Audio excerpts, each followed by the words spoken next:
Assalamualaikum warahmatullahi wabarakatuh. Perkenalkan, nama saya Gian Algeri dengan NPM 101210197 dari kelas C5 Manajemen. Pada kesempatan kali ini, saya akan mengerjakan sebuah tugas yang diberikan oleh dosen pengampu komunikasi bisnis.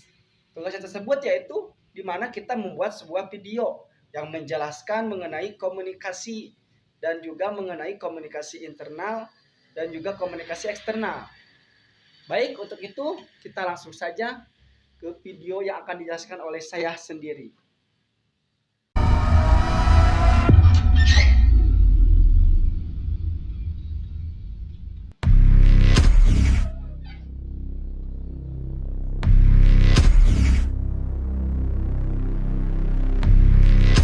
A few moments later. Pada pembahasan kali ini, saya akan membahas mengenai komunikasi internal dan juga komunikasi eksternal. Apa itu komunikasi? Mungkin kita semua sudah mengetahui apa yang dimaksud dengan komunikasi. Berdasarkan Kamus Besar Bahasa Indonesia atau KBBI, komunikasi adalah pengiriman dan penerimaan suatu pesan atau berita yang dilakukan oleh dua orang ataupun lebih, sehingga pesan yang dimaksud dapat disampaikan atau dapat dipahami. Sedangkan menurut beberapa ahli, diantaranya yaitu menurut ilmuwan politik Amerika Serikat Harold Laswell, komunikasi adalah suatu proses menjelaskan siapa mengatakan apa dengan saluran apa kepada siapa. Sementara itu, menurut Webster New Colloquial Dictionary, komunikasi adalah suatu proses pertukaran informasi antara individu, menjelaskan melalui sistem lambang-lambang, tanda-tanda, ataupun tingkah laku. Dalam kegiatannya, komunikasi ini terbagi menjadi komunikasi internal dan juga komunikasi eksternal. Yang pertama yaitu ada komunikasi internal.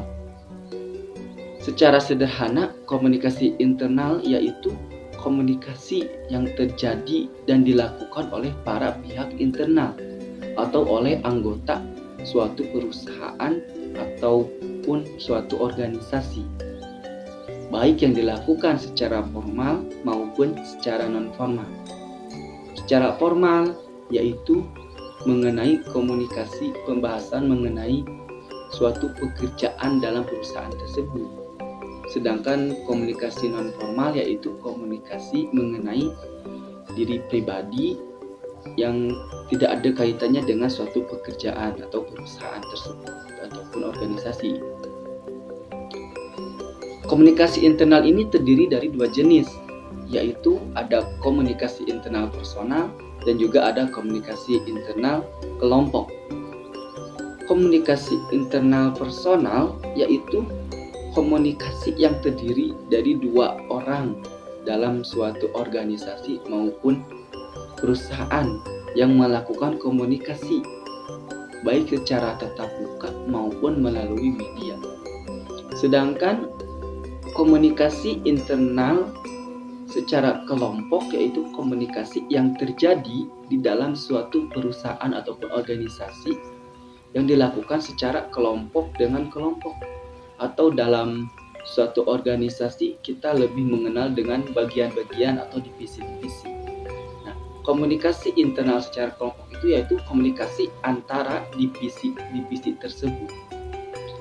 Dan dalam suatu pekerjaan atau perusahaan, divisi-divisi tersebut diharapkan harus bisa saling berkomunikasi dalam menjalankan atau mengerjakan tugas-tugasnya. Dan komunikasi internal secara kelompok ini lebih menekankan untuk berkomunikasi secara langsung atau tatap muka, agar diharapkan tidak terjadinya kesalahpahaman dalam menyampaikan komunikasinya.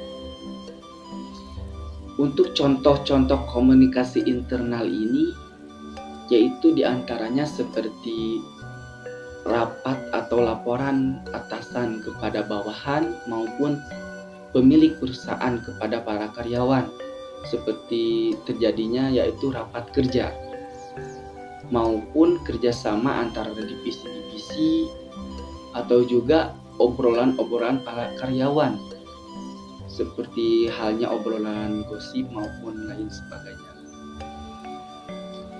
Yang kedua yaitu ada komunikasi eksternal. Apa yang dimaksud dengan komunikasi eksternal?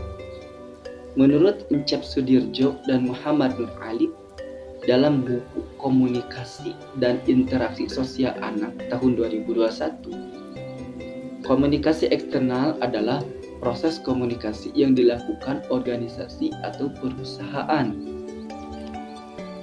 kepada publik atau kepada lingkungan atau masyarakat sekitar.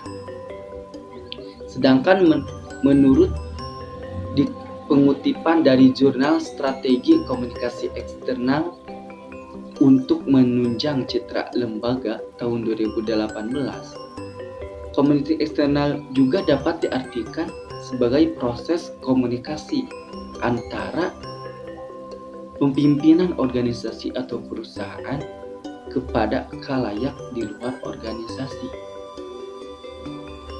Pada dasarnya, komunikasi eksternal ini merupakan sarana bagi perusahaan atau organisasi untuk melakukan pertukaran informasi dengan khalayak umum, seperti dengan masyarakat sekitar, seperti dengan pemerintahan, dengan konsumen, maupun dengan media-media massa. Nah, untuk contoh kegiatan atau contoh dari komunikasi eksternal ini yaitu diantaranya seperti kerjasama antara perusahaan dengan perusahaan ataupun kerjasama antara perusahaan dengan para investor atau organisasi dengan para donaturnya, maupun pembahasan mengenai kerjasama antara perusahaan tersebut dengan masyarakat sekitar yang ada dekat perusahaan tersebut, ataupun marketing atau hubungan perusahaan atau organisasi dengan para konsumen. Untuk media yang dipakai komunikasi eksternal ini ada beberapa macam. Di antaranya yaitu ada media brosur, ada bakti sosial. Nah, bakti sosial ini selain untuk meningkatkan rasa kepedulian kita kepada masyarakat sekitar, juga untuk lebih mendekatkan kita kepada masyarakat. Ada juga yaitu pameran dan juga melalui poster-poster atau konferensi pers dan lain sebagainya. Mungkin cukup sekian penjelasan secara singkat yang dapat saya sampaikan mengenai komunikasi internal juga komunikasi eksternal. Selanjutnya yaitu akan ada video mengenai kegiatan langsung yang saya lakukan dengan organisasi kami di secara kehidupan nyatanya mengenai komunikasi internal dan juga komunikasi eksternal.